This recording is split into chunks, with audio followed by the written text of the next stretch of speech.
Good morning. I thought I would share a humorous story about things I wanted to build. I always kind of wanted to build. When I was in high school, I used to draw plans for churches and other buildings. I probably should have become an architect, but that wasn't a possibility back in those days because I was going to go to Greenville College. They didn't have an architecture program.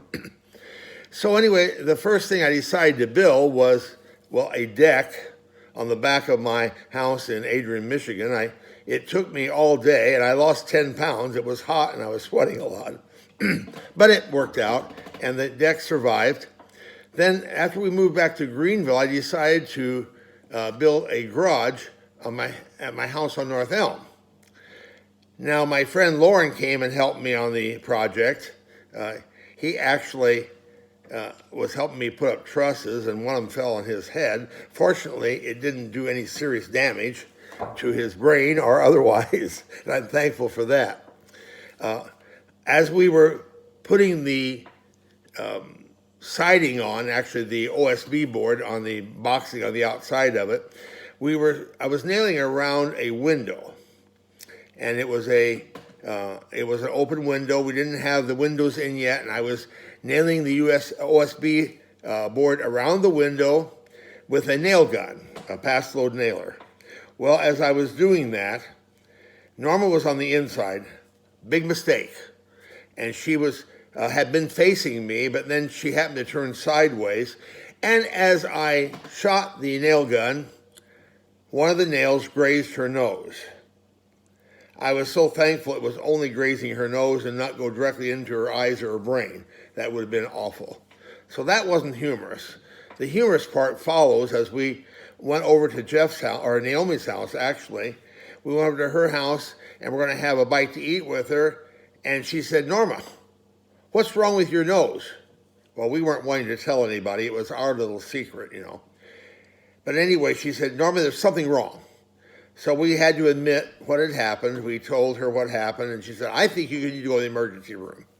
Well, we had found the nail, so we thought everything was okay, but we decided to go ahead and go to the emergency room at Greenville Hospital. We got there, and there was a male nurse that took care of us, and he said, "I have an ex-wife. You think you can take care of her?" I said, "Well, I'm not a very good shot," which I'm thankful I'm not.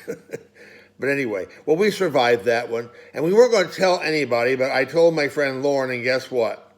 He told the people at Centralia, and the people at Centralia passed the word on to Vandalia. Next thing I knew, everybody knew about it, and I had to live that down.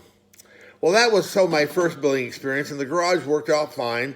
Then I decided a couple years later it was time to build a cabin. I was going to build a 12 by 12 cabin out at the farm. We had some farmland we'd gotten from my dad. But instead of doing 12 by 12, my kids talked me into making it larger. It kept growing, so it ended up being 24 by 30 with a full walkout basement. Now, that's not really a cabin, but we still called it our cabin. As we were building the foundation, actually, I hired somebody to put the foundation in. We noticed something black, maybe a plastic bag or something, but it moved.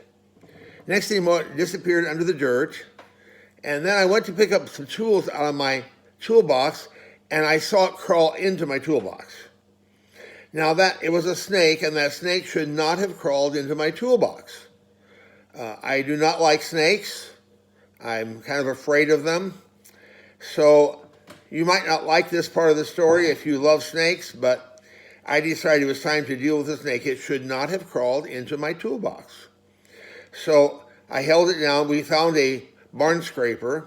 We held it down with a barn scraper and put a pitchfork through it. And with 10 snips, I cut off its head. And one lady told me that was terrible that I did that, but it's done. I did it.